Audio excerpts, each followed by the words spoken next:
जिस तरह से बातचीत एक सीधा माध्यम है अपनी बात कहने का, वहीं एक अप्रत्यक्ष माध्यम यानी कि इनडायरेक्ट वे ऑफ कम्युनिकेशन भी है, जिसे हमारे चेहरे के भाव, हमारा बर्ताव, आवाज़ की ऊंच नीच, हमारा लहजा और बॉडी लैंग्वेज जाहिर करते हैं। ये वो माध्यम है जिसकी बारीकियों को समझना हमारे लिए बहुत ज़रूरी है। हमारे हाव भाव हमारी शख्सियत का आईना होते हैं और उसी आधार पर हमें समाज में एक मुकाम मिलता है। कभी कभी ऐसा भी होता है कि इस अप्रत्यक्ष माध्यम यानी कि इनडायरेक्ट वे ऑफ कम्युनिकेशन को गलत समझा और आंका जाता है। कही गई सीधी बात और इशारे का लोग गलत मतलब निकाल लेते हैं और यही बात कई बार बहुत हानिकारक भी साबित होती है।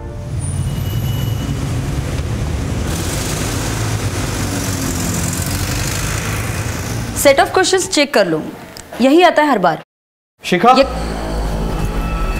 हाँ मेरी फाइल कहाँ रख दी है? मुझे ऑफिस के लिए लेट हो रहा है। अरे वही ड्रॉअर में रखी है, कल तुम बेड पर रखकर ही सो गए थे।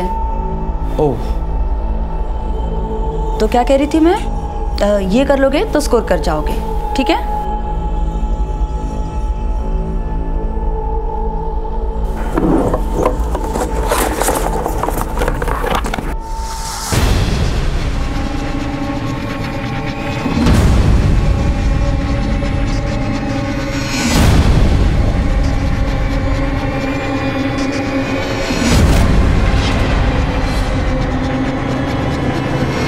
मिली फाइल? अब हाँ,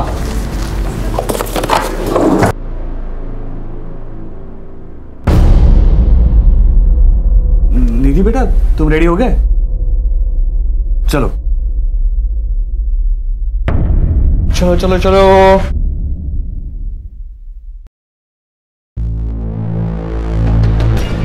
अरे विशाल जी नमस्ते। नमस्ते, चलो बेटा।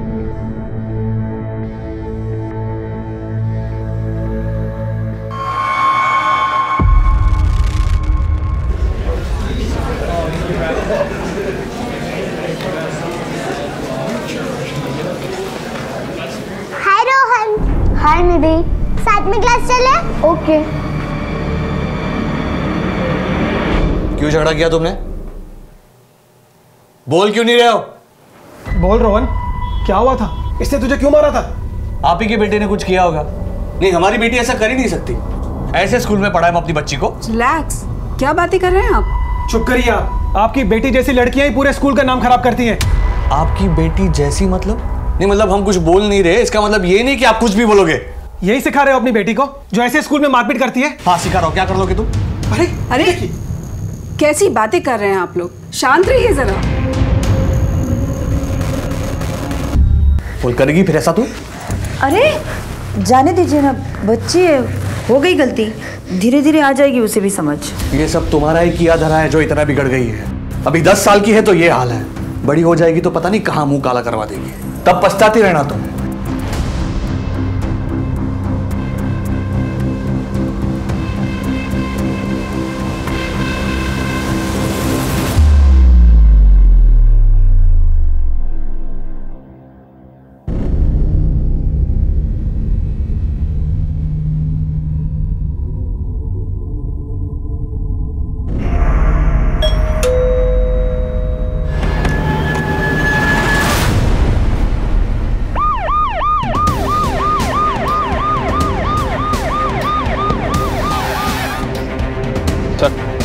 सर घर के ड्रेनेज से खून बहता देख पड़ोसी रमेश को शक हुआ। वो घर के अंदर आया तो दरवाजा खुला हुआ था। सर घर में कहीं भी फोर्स्ड एंट्री के निशान नहीं मिले और ना ही आसपास किसी ने किसी को आते जाते हुए देखा है। विक्टिम शिखा का मर्डर यहीं हॉल में किया गया। शिखा की 10 साल की बेटी निधि, प्रोबेबली उसने अपनी माँ का मर्डर होते हुए देख लिया था, इसलिए वो बाथरूम में जाकर छुप गई होगी।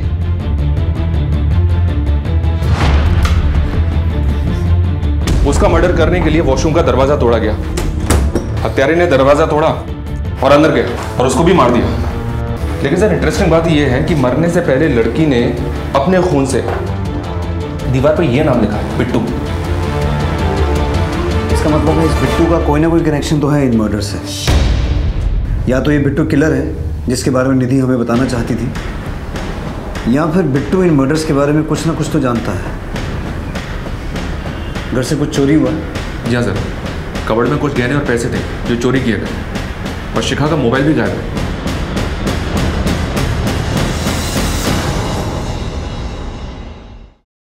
सर बिट्टू के बारे में विशाल ही बता सकता है और उसका हाल आप देख ही रहे। ऐसा कौन हो सकता है जिसे शिखा पहचानती हो, जो घर में आता जाता हो, जिसे आप भी जानते हो? सर शिखा यहीं अगले कमरे में बच्चों को ट्यूशन देती थी, वही बच्चे आते थे घर में, अब बस इससे ज़्यादा कोई और नहीं आता था जिसके बारे में आपको कुछ बता सकूं।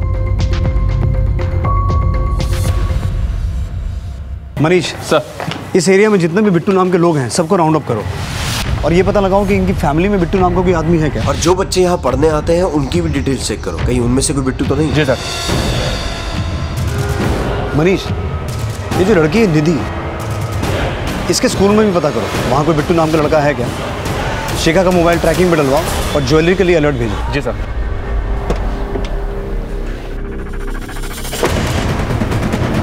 बिट्टू तेरा नाम है? नहीं सर, बिट्टू।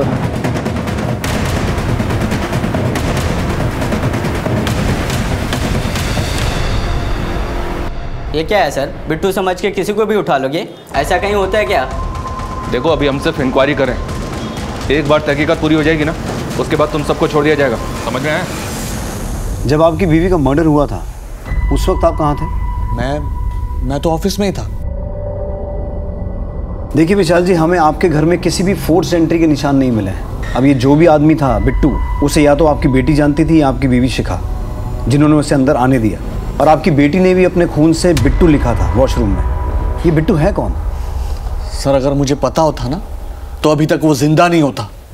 याद करने की कोशिश कीजिए, कभी आपके घर में आपकी बेटी ने या आपकी बीवी ने बिट्टू नाम के किसी आदमी का जिक्र किया हो? नहीं सर, मुझे याद नहीं है। आपकी आखिरी बार कब बात हुई थी अपनी बीवी से? सर उसी दिन दोपहर को। अरे निधि की छुट्टी 2 बजे तक हो जाती है, आ जाएगी थोड़ी देर में। वैसे तुम क्या कर रहे हो? कुछ नहीं, आज मुझे भी ऑफिस में थोड़ा काम है, आते आते लेट हो जाएगा, 6-7 बज जाएंगे। कुछ सामान लाना है? नहीं, कुछ नहीं लाना है। ठीक है। फोन आपने किया था या शिखा ने? सर शिखा ने ही किया था। कुछ काम था उसे आपसे? नहीं सर, ऐसे ही किया था।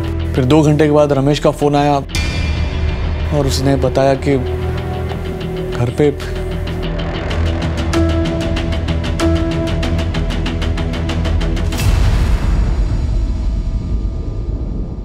ठीक है संतोष, मैं कुछ देर में तुमसे बात करता हूँ।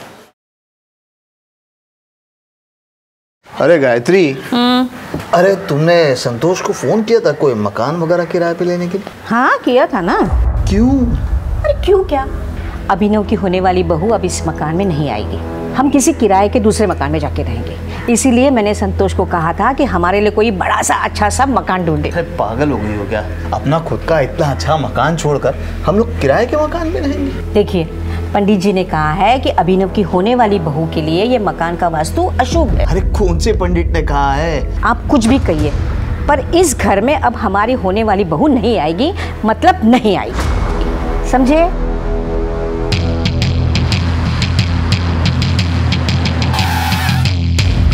मर्डर स्पॉट पर ये लिखा था। ये विशाल का बिट्टू नाम का कोई बिजनेस राइवल है क्या जो उसकी फैमिली का मर्डर कर सकता है? नहीं सर, बिट्टू तो कोई नहीं है। कोई और राइवलरी, कोई दुश्मनी या लड़ाई, कुछ भी? हाँ सर, विशाल का झगड़ा चल रहा था जमुना दास से, प्रॉपर्टी के एक ब्रोकरी को लेकर। ये लो आप यहाँ पर साइन करो। ए, क्या करवा रहा है तू ये? एक बार का समझ में नहीं आता तेरे? नाले वाली जमीन की डील हो चुकी है, फिर क्यों बीच में बोल रहा है? जाना, पहले कस्टमर लेके आना, फिर बात करना, ठीक है? आप साइन कीजिए प्लीज। कहा ना ये डील नहीं हो सकती। बस तुम क्या कर रहे हो? तू क्या कहा ना? अरे छोड़ो, नहीं होगा कहीं।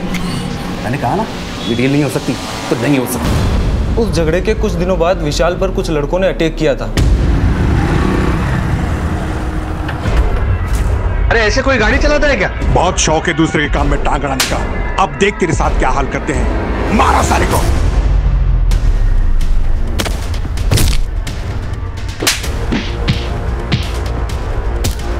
ए, छोड़ो उसे, पुलिस को बुलाओ कोई। ए,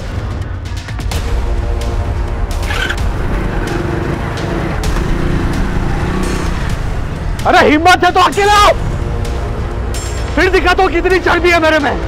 जाओ बता देना अपने बाप को विशाल डरता नहीं है। लेकिन विशाल को पूरा डाउट था कि अटैक जमुना दास ने ही करवाया था उसके ऊपर। ये जमुना दास कहाँ रहता है?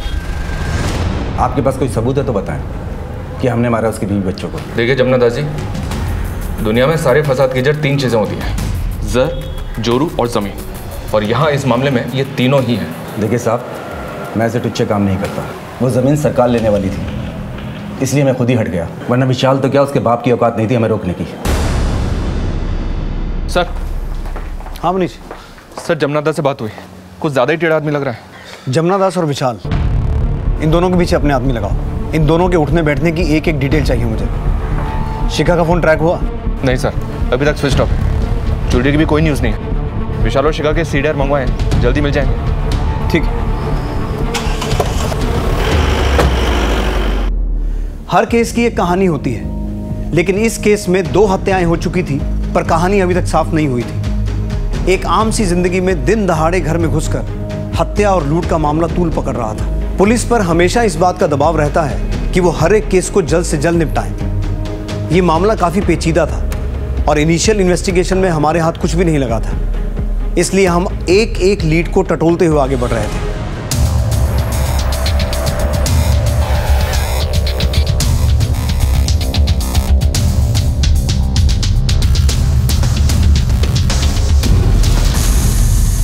बेटा, ये बिट्टू नाम का कोई दोस्त है क्या आप लोगों का? नहीं सर। पर निधि के साथ तो आप लोगों की अच्छी दोस्ती थी। हाँ सर, पर कुछ दिन पहले निधि हम लोगों से बात करना बंद कर दी। सिर्फ रोहन से ही बात करती थी। कौन रोहन? निधि का बेस्ट फ्रेंड। मगर कुछ दिन पहले उन दोनों की जम के लड़ाई हुई थी। प्रिंसिपल टीचर ने उनके पेरेंट्स को बुलाया था स्कूल में और कंप्लेंट भी की। ठीक है बेटा, तुम जाओ। रोहन बेटा, उस दिन जो भी हुआ था हमें सब बताओ। हम प्रॉमिस करते हैं किसी को कुछ नहीं बताएंगे। निधि तुम्हारी बेस्ट फ्रेंड थी ना, उसके साथ ना कुछ लोगों ने बहुत बुरा किया है। अब उन लोगों को पकड़ने में तुम्हें हमारी मदद करनी होगी। करोगे ना?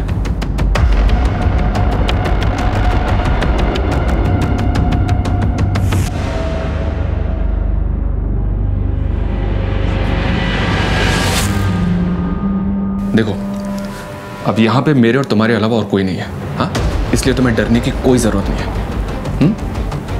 बताओ, उस दिन क्या हुआ था? सर, वो मेरी दोस्त नहीं थी। तो फिर? सर, वो मेरी गर्लफ्रेंड थी। अगर ऐसा था तो झगड़ा क्यों हुआ था? सर, उसने मुझे काट लिया। मैं डर गया था, इसलिए मैं चुप रहा। सर, लेकिन आप पापा को कुछ मत बताइएगा सर, प्लीज। Don't worry. वो स्कूल में ऐसी हरकत करती थी और आपको पता ही नहीं? देखिए सर, बच्चे स्कूल में 5-6 घंटा ही रहते हैं और घर पर सारा दिन। और रही बात हमें नहीं पता होने की, तो निधि का बिहेवियर कुछ 3 महीने से बहुत बदल सा गया था। ना तो वो अपने टीचर से बात करती थी, ना अपने दोस्तों से। तो हमें कैसे पता चलता कि उसके मन में क्या चल रहा है? फिर भी आप हमारे हिंदी टीचर उदित जी से बात कर सकते हैं। वही उसके क्लास टीचर हैं और उसे एक्स्ट्रा ट्यूशन भी देते हैं। सर, उसके बिहेवियर में चेंज तो आया था, बट वो ऐसा करेगी मुझे भी आइडिया नहीं था। मरने से पहले निधि ने ये लिखा था। हमें डाउट है कि इन मर्डर्स में बिट्टू का हाथ हो सकता है, और ये भी पॉसिबल है कि ये बिट्टू ही निधि को हैरेस कर रहा था और निधि ने ये सब उसी से सीखा। सर, मैं किसी बिट्टू को तो नहीं जानता, पर मुझे पूरा यकीन है कि ये निधि ने नहीं लिखा है। निधि ने नहीं लिखा मतलब? निधि सारे सब्जेक्ट्स में बहुत अच्छी थी, बस उसको हिंदी में प्रॉब्लम थी। बड़ी ई और छोटी ई की मात्रा तक में कंफ्यूज रहती थी। और ये बिट्टू लिखना इतना कठिन है, इतनी मात्राएं हैं इसमें, निधि हिंदी में तो लिख ही नहीं सकती। अगर उसे लिखना भी होता तो वो इंग्लिश में लिखती। Are you sure? बिल्कुल सर, आप चाहे तो उसकी हिंदी की नोटबुक देखिए, आपको खुद अंदाज़ा लग जाएगा कि उसकी हिंदी कैसी थी।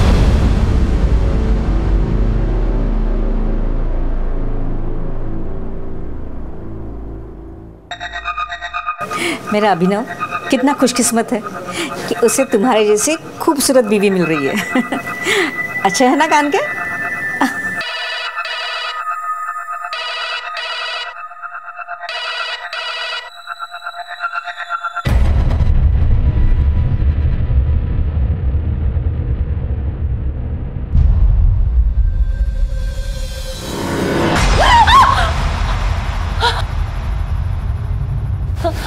आप इस वक्त यहाँ क्या कर रहे हैं? क्या हुआ बहू? अरे कुछ नहीं माँ, मैं पीछे से आ गया था तो घबरा गई, इसलिए चीख पड़ी। और क्या?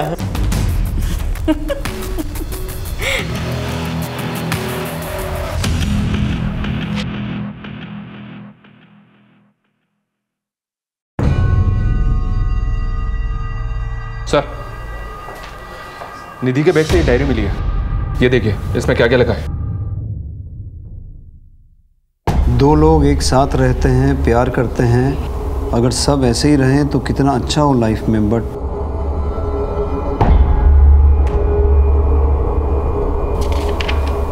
जिससे प्यार करना है उससे लड़ाई, और जिससे बात भी नहीं करनी उससे प्यार।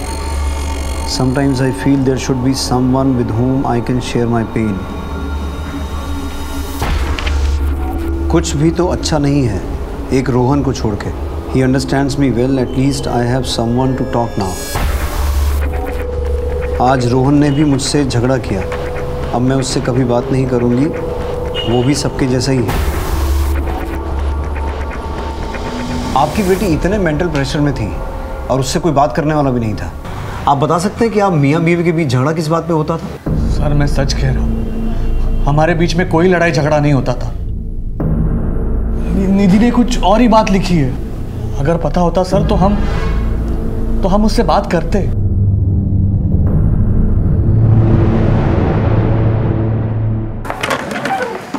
निधि की हिंदी की नोटबुक से ये तो साबित हो गया कि बिट्टू पुलिस की इन्वेस्टिगेशन को दूसरी दिशा में मोड़ने के लिए लिखा गया था। लेकिन क्या हुआ सर, क्या सोच रहे हैं? समझने की कोशिश कर रहा हूं कि मैं सही हूं या गलत। मतलब मनीष, उस घर में सब कुछ 2 बजे के आसपास ही हुआ। निधि स्कूल से घर आई, मर्डरर घर आया, मर्डर और लूट करके वहां से चला गया। शिखा ने विशाल को फोन भी लगभग 2 बजे के आसपास ही किया, वो भी बिना किसी कारण के। कहीं ऐसा तो नहीं कि शिखा जानती थी कि बिट्टू घर आने वाला है और वो ये नहीं चाहती थी कि विशाल और बिट्टू आपस में मिलें, इसलिए उसने विशाल को फ़ोन किया कि वो घर कब आने वाला है। और ये विशाल भी अपने परिवार के बारे में बहुत कुछ छुपा रहा है। मुझे लगता है विशाल और शिखा के रिलेशन में कुछ तो एबनॉर्मल है, जिसके बारे में निधि जानती थी और निधि उस बात को लेकर परेशान भी थी। सोचने वाली बात यह भी है सर कि अभी तक की इन्वेस्टिगेशन में हमने जितने भी लोगों से बात की है, किसी ने भी इस बिट्टू नाम के आदमी को नहीं पहचाना। सर कहीं ऐसा तो नहीं कि कातिल ने खुद ये बिट्टू नाम लिख दिया पुलिस को गुमराह करने के लिए, ताकि हम उसे ढूंढते रहें और वो खुद सेफ हो जाए? हो सकता है मनीष, और हो ये भी सकता है कि कातिल ने हमें चुनौती दी हो उसे पकड़ने की, या फिर ये बिट्टू नाम का आदमी सच में एग्जिस्ट करता है जिसका नाम कातिल ने जानबूझ के वहां लिखा ताकि वो फंस जाए। मनीष, इस परिवार के बारे में और गहराई में पता करो, शायद बिट्टू नाम के किसी आदमी का कुछ सुराग मिले। सर वैसे तो घर में छोटे मोटे झगड़े होते रहते थे, पर कोई 1 महीना पहले विशाल का शिखा से बहुत झगड़ा हुआ था किसी आदमी को लेकर। चल निकल निकल, छोड़िए ना, जाने दीजिए ना। चल निकल।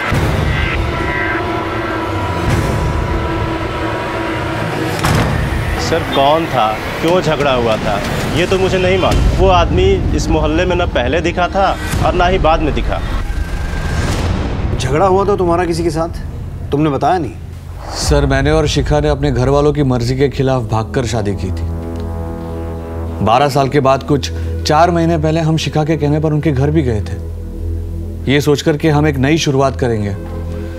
लेकिन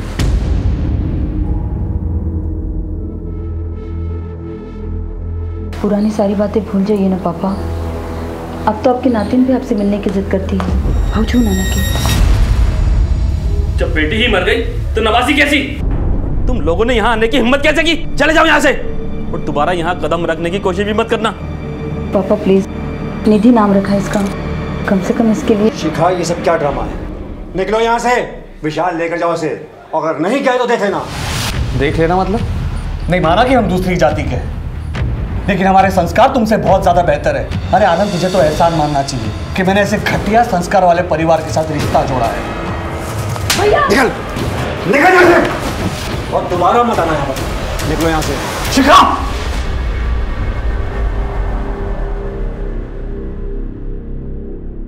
एक महीने पहले आनंद घर पे आया। शिखा जरा देखो कौन है।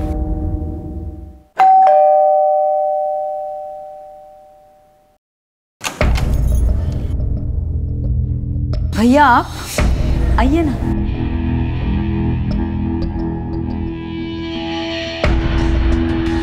यहाँ क्या कर रहे हो तुम? अपनी बहन से मिलने आया हूँ। लेकिन ये मेरा घर है, तुम्हारे बाप का घर नहीं है। ये क्या कह रहे हो तुम? भैया सारी पुरानी बातें भुलाकर आए हैं। शिखा, तुम्हारे लिए वो बातें होगी, लेकिन मेरे लिए वो मेरे माता पिता का, मेरी जाति का अपमान था, और वो मैं कभी नहीं भूल सकता। इससे पहले कि मैं कुछ कर बैठूं, निकलो यहाँ से, चलो। तेवर अभी तक बदले नहीं हैं, वहीं के वहीं हैं गिरे हुए। देखो, मैं अपनी बहन से मिलने भी आऊँगा और उसे साथ घर भी लेके जाऊँगा। देखते हैं तू क्या कर लेगा। और तुझे क्या लगता है, तो शिखा से मुझे दूर कर देगा? चलो निकलो यहाँ से, चल निकल निकल। छोड़िए ना, जाने दीजिए ना। चल।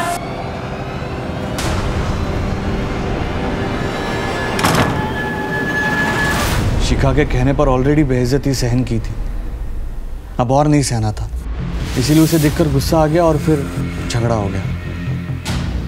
लेकिन इतना कुछ हो गया, फिर भी ये बात तुमने हमें बताई नहीं। बाथरूम में बिट्टू पड़ने के बाद उनकी तरफ कभी ध्यान ही नहीं गया। गुस्से में हो गई थी मारपीट। हम तो बाबूजी को मिलवाना चाहते थे, लेकिन शिखा से मिलने के बाद बाबूजी को गुस्सा आ गया। वो जैसी भी थी मेरी बहन थी सर। ये झूठ बोल रहा है सर। इसके पिता मनोहर शर्मा की सारी प्रॉपर्टी इसके नाम पर है। ये देख, सबूत है हमारे पास। शिखा अगर घर वापस लौटती तो आधी प्रॉपर्टी इसके नाम हो जाती ना। सर, हम भाई बहन के बीच प्रॉपर्टी का मसला कभी नहीं था। सर, ये दूसरी जात वाले विशाल की चाल है। सर 12 साल का बदला ले रहा है मुझसे। सर मैंने ऐसा कुछ नहीं किया है। 12 नवंबर को जिस वक्त शिखा का मर्डर हुआ था, तू कहाँ था? सर घर पे।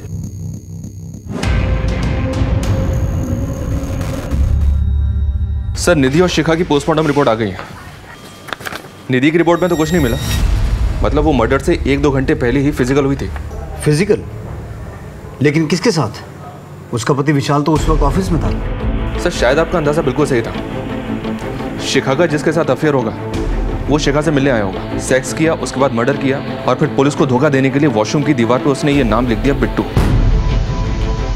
या फिर सर ये भी हो सकता है कि ये कोई रेप केस हो। शिखा की लाइफ को और अच्छे से टटोलना होगा। सीडीआर आने में कितना वक्त लगेगा? शाम तक आ जाएंगे सर।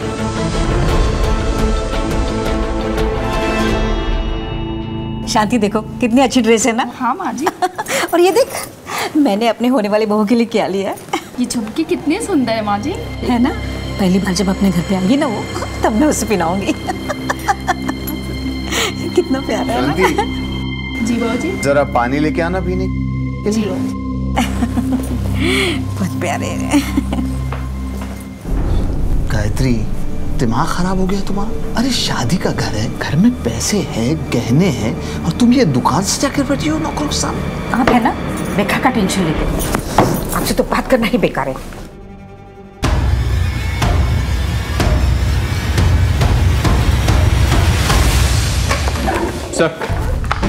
सर शिखा और विशाल के कॉल रिकॉर्ड्स आ गए।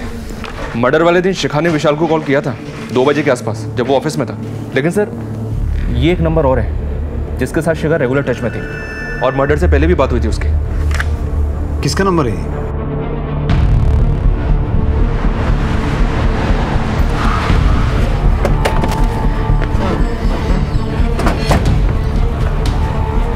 अश्विन, शिखा के साथ बहुत बातें होती थी तेरी? हाँ सर, विशाल भाई का अकाउंट चलता है मेरी दुकान में, इसलिए सामान के सिलसिले में बात होती है। क्या हुआ?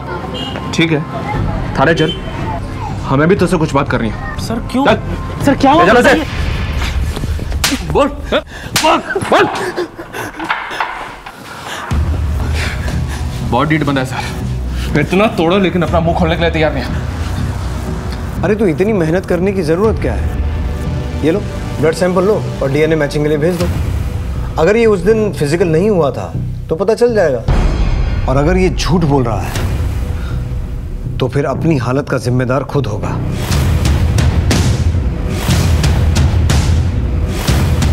अगर डीएनए मैच हो गया तो उसके बाद क्या होगा तुझे मालूम है ना? बता, शिखा से इतने रेगुलर कांटेक्ट में क्यों था, और वो तुझे 12 से 1 के बीच में कॉल क्यों करती थी? बोल दे, अभी भी वक्त है। ले लो भाई, इसका सैंपल ले ही लो। अब इससे इसकी रिपोर्ट आने के बाद ही बात करेंगे। ठीक है सर। रुकिए सर, रुकिए, मैं बताता हूँ, मैं सब कुछ बताता हूँ। शिखा अपने शादी से खुश नहीं थी। मेरे दुकान से सामान लाते ले जाते 4 महीने पहले हम दोनों एक दूसरे के करीब आ गए, मगर सर हम लोगों का रिश्ता सिर्फ फिजिकल था। उसका अपना परिवार था और मेरा अपना परिवार। हम लोगों को अपनी सीमाएं पता थी सर, इसलिए हम तभी मिलते थे जब उसके घर में कोई नहीं होता था। लेकिन 2 महीने पहले एक दिन। बेटा निधि, जो कुछ भी तुमने देखा वो पापा को मत बताना, प्लीज। मानोगी ना मेरी बात?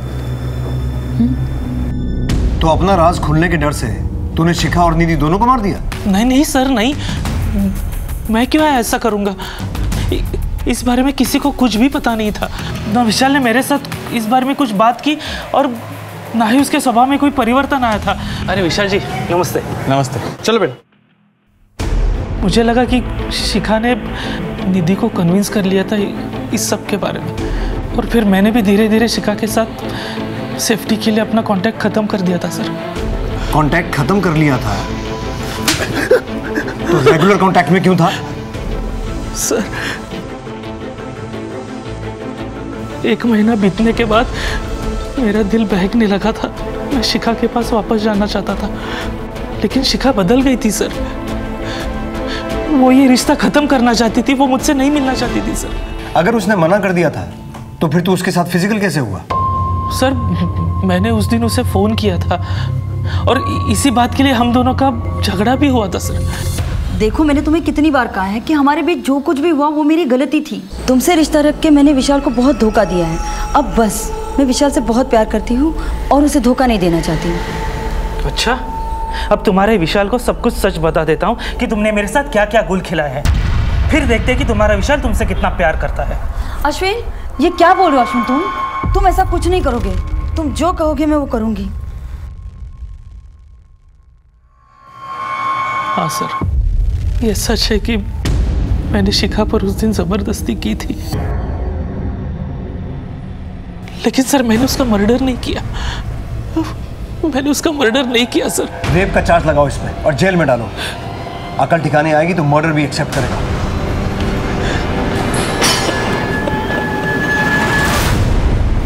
सर अश्विन की दुकान के सीसीटीवी फुटेज में शिखा के मर्डर के वक्त तकरीबन 2:30 बजे अश्विन अपनी दुकान में मौजूद था।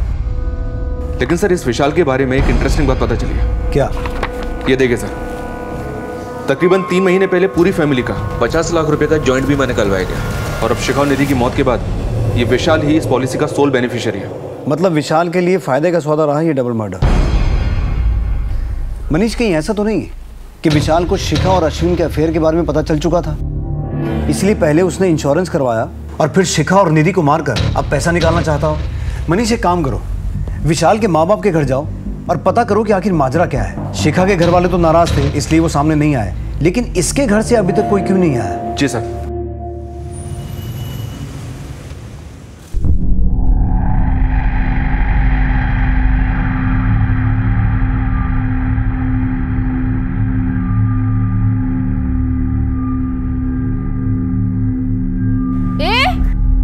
कौन हो तुम और अंदर क्या झांक? देखो चोर, पकड़ो। क्या हुआ शांति? माँ जी, वो लड़का हर रोज इधर ही देखता रहता है और आज तो शायद घर में घुसने की कोशिश कर रहा था।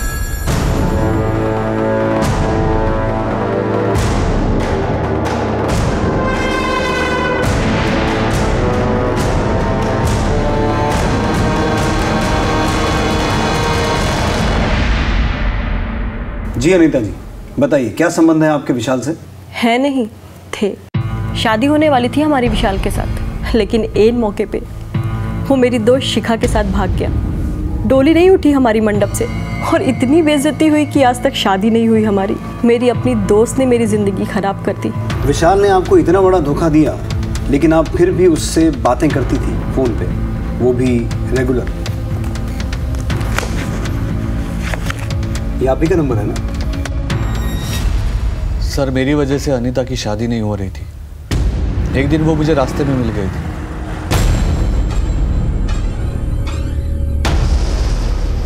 मुझे माफ करना अनीता, तुम्हारी बर्बादी का जिम्मेदार मैं हूं। मैंने बहुत गलत किया है तुम्हारे साथ। अगर तुम्हें किसी भी चीज की मदद चाहिए तो मुझे बता देना, लेकिन प्लीज मुझे माफ कर दो। हमदर्दी थी सर अनीता से, और कुछ नहीं। जिससे प्यार करना चाहिए उससे नफरत करते हैं, और जिससे बात भी नहीं करनी चाहिए उससे प्यार। कुछ याद आया? ये तो निधि के डायरी में लिखा था।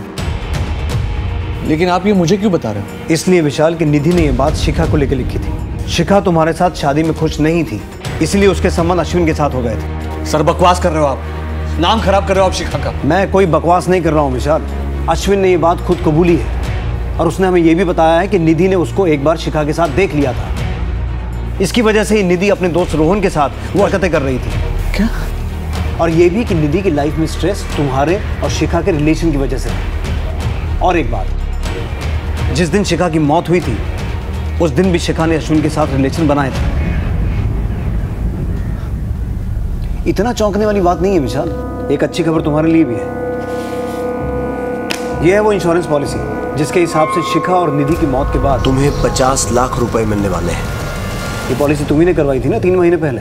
आप कहना क्या चाहते हो? तुम शिखा के अफेयर के बारे में जानते थे, अब शिखा भी रास्ते से हट गई, पैसा भी मिल गया और बैक एंड पे तो वो अनीता थी ही। सर बात को घुमाने से कुछ हासिल नहीं होगा। सिर्फ कॉल रिकॉर्ड से और इंश्योरेंस की पॉलिसी से आप मुझे कातिल साबित नहीं कर सकते। सही कह रहे हो। तो एक काम करते हैं, तो जब तक हम ये साबित नहीं कर पाते कि तुम कातिल हो, हमारे मेहमान बन के रहो। मनीष अंदर डालो इसे, कुछ दिन अंदर रहेगा, खुद ब खुद बकेगा। सर हमने विशाल को भनक तक नहीं लगने दी अनीता के बारे में, पर दोनों के स्टेटमेंट मैच कर रहे हैं कि उन दोनों के बीच वैसा कोई रिश्ता नहीं था। हो सकता है सर ये बात सच हो। अश्विन का भी तो यही कहना है कि विशाल को पता ही नहीं था शिखा के अफेयर के बारे में, और निधि की डायरी में भी इस बात का कोई जिक्र नहीं है। In a way you are right Manish, लेकिन ये केस बहुत नाजुक है, हम किसी को भी क्लीन चिट नहीं दे सकते। सर इस केस में हर लीड के साथ हम 2 कदम आगे तो बढ़ रहे थे, लेकिन घूम फिर कर डेड एंड पर आ जाते थे। यानी कि इस दोहरे कत्ल के मामले में कोई भी कामयाबी हमारे हाथ नहीं लग पा रही थी, लेकिन अब इस जुर्म की जंजीर में एक कड़ी और जुड़ने को थी।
सर ये बेड के नीचे पड़ा मिला है, फिलहाल बंद है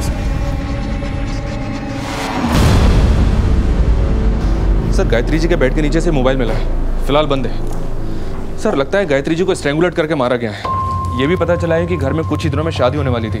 घर से नकदी गहने सब गायब है। घर में कहीं भी फोर्स एंट्री का निशान नहीं है, लेकिन ये सारा मामला लूटपाट का ही लग रहा है। इसका मतलब है किसी को घर की पूरी जानकारी थी, या तो दरवाजा अंदर से खोला गया या फिर किसी मास्टर की का इस्तेमाल हुआ। जी सर, घर के अंदर लूटपाट भी हुई है। हत्यारे ने मर्डर किया और सारा माल लूट के निकल गया। ठीक है मनीष, बॉडी को पोस्टमार्टम के लिए भेजवाओ और सभी पुलिस स्टेशन में हत्या और चोरी हुए गहनों की अपडेट भेजो, और ये पता करवाओ कि उस एरिया में कोई गैंग वैंग तो एक्टिव नहीं है। सर मम्मी पापा दिल्ली जा रहे थे मेरी शादी के कार्ड बांटने के लिए, पर अचानक से मम्मी की तबीयत खराब हो गई और उन्हें घर वापस लौट कर आना पड़ा। फिर मैं पापा के साथ दिल्ली गया। हम लोग वहीं थे जब हमें ये खबर मिली। आपको किसी पे शक है? घर में आने जाने वाला कोई आदमी या फिर पिछले कुछ दिनों में कुछ अजीब हुआ हो? हाँ सर, हमारी कामवाली ने कुछ दिनों पहले एक आदमी को घर के बाहर देखा था। ये फोन हमें आपके घर के बेड के नीचे से मिला है। नहीं सर, हम दोनों में से तो किसी का नहीं है, और गायत्री तो फोन रखती ही नहीं थी। मनीष, इसे साइबर टेक्नीशियन के पास भिजवाओ, ऑन करवाओ। हो सकता है मर्डर से छूट गया हो। और इनकी बाई ने जिस आदमी को घर के बाहर देखा था उसका स्केच बनवाओ। सर इस केस के सिरे टटोलते हुए हम दूसरे केस में उलझ गए। इंसानी फितरत की कई कहानियां सामने आ रही थी। कोई भी जुर्म बिना दस्तक के नहीं होता। यहां भी जुर्म ने दस्तक दी थी। अभिनव के घर की मेड शांति ने घर के आसपास किसी अनजान आदमी को देखा था, और वहां विशाल के घर में इतना कुछ हो रहा था, लेकिन उसने कोई भी दस्तक नहीं सुनी। हमें इस बात पर यकीन नहीं हो रहा था, लेकिन अब इस केस पर रोशनी पड़ने को थी। ये शिखा का मोबाइल फोन है जो अभिनव की मां के घर से मिला है। शॉकिंग बात यह है सर कि इसमें अभिनव और शिखा के इंटीमेट वीडियोस और फोटोज हैं, देखिए। और सर उससे भी बड़ी शॉकिंग बात यह है कि अभिनव का घर का नाम बिट्टू है। क्यों बिट्टू? जी सर, मैं सब कुछ बताता हूँ आपको।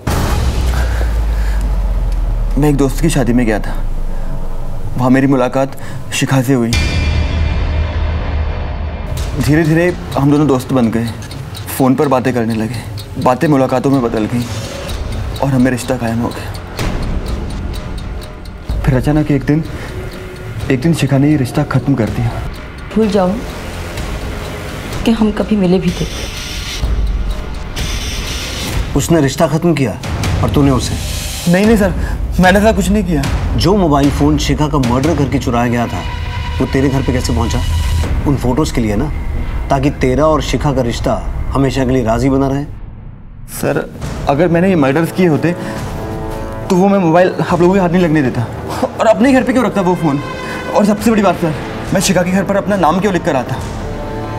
सर इसमें कोई ना कोई साजिश है मुझे फंसाने की, मैं सच कह रहा हूँ। इस अभिनव के दुश्मनों को खंगालो, उससे जुड़े एक एक आदमी की पूरी हिस्ट्री खोद के निकालो, पता लगाओ कौन है जो उसे फंसाना चाहता है, और उस आदमी को ट्रैक करो जिसे शांति ने उस दिन घर के बाहर देखा था। इन सब में तो एक ही आदमी का फायदा दिख रहा है सर हटाइए इसे, प्लीज प्लीज हटाइए इसे। सर थक गया हूं मैं। हम सब साथ रहते हुए भी मैं कितना दूर था शिखा से, अपनी बच्ची से। उनकी जिंदगी में इतना कुछ चल रहा था और मुझे उस चीज का अंदाजा तक नहीं था। शिखा मुझसे दूर होती चली गई। वो मुझसे कहती थी कि तुम मुझे वक्त नहीं देते। हमारे रिश्ते की उथल पुथल मेरी बेटी निधि का बचपन खा गई सर मैं शिखा और निधि दोनों का दोषी हूँ। आपको मुझे जो सजा देनी है दे दीजिए सर मैं हार गया।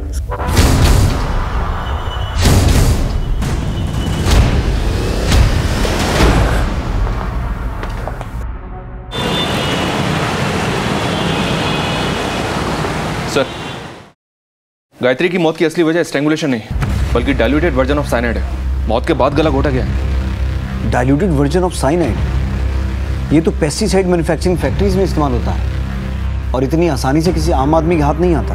मनीष, इस जिले की जितनी भी पेस्टिसाइड मैन्युफैक्चरिंग कंपनीज हैं सबसे संपर्क करो, पूरी इंफॉर्मेशन निकालो।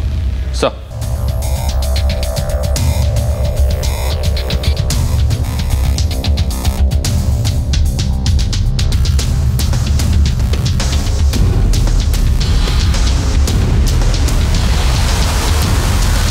सर अभिनव की डिटेल्स चेक करते हुए दो बड़ी इंफॉर्मेशन हाथ लगी हैं।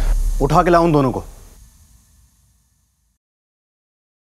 हैरान हो ना ये सोचकर कि हम तुम तक कैसे पहुंच गए?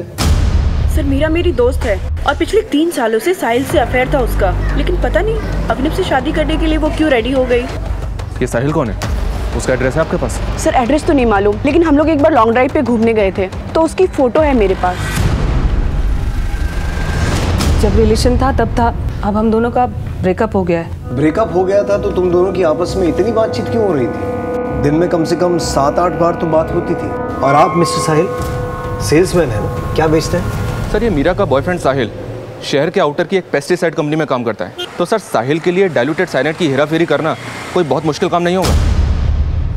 वैसे अभिनव की काम वाली ने क्या खूब पहचाना है साहिल को। सर मैं और साहिल एक दूसरे से प्यार करते हैं और मेरे पिताजी मेरी शादी कहीं और करवा रहे थे। तो मैं उन्हें मना नहीं कर सकती और घर से भाग भी नहीं सकती। मेरी 2 छोटी छोटी बहनें, मैं उनकी जिंदगी नहीं बर्बाद कर सकती। तो इसमें शिखा और निधि कहाँ से आ गए? शिखा मेरी बचपन की दोस्त थी और अश्विन से उसका अफेयर था। ये बात शिखा ने ही मुझे बताई थी, इसलिए मैंने उसे अपनी दोस्ती की दुहाई देकर अपने प्लान में शामिल कर लिया। शिखा, पापा ने मेरी शादी अभिनव से तय कर दी है। वो लड़का बिल्कुल अच्छा नहीं है। तू बता मैं तेरे लिए क्या कर सकती हूँ? देख अश्विन के साथ तो तू सोती ही है ना, अभिनव के साथ भी सो जा और उसके साथ वैसी वाली फोटोग्राफ निकाल ले ताकि मैं पापा को फोटो दिखा के शादी तुड़वा सकूँ। शिखा ने अभिनव को फंसा लिया था और फोटोग्राफ भी ले ली थी।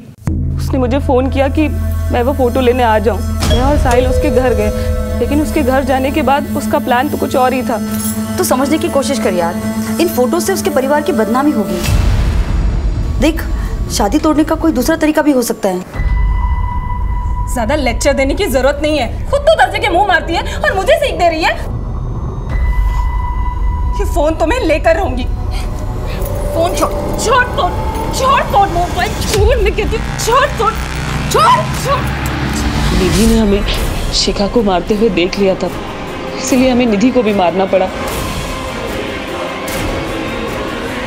तभी मेरे दिमाग में एक प्लान आया अभिनव को फंसाने का। ये पुलिस के लिए भी ऑब्वियस नहीं था। बस ये एक गलती हो गई हमसे, इसीलिए शायद पुलिस अभिनव तक नहीं पहुंच पाई।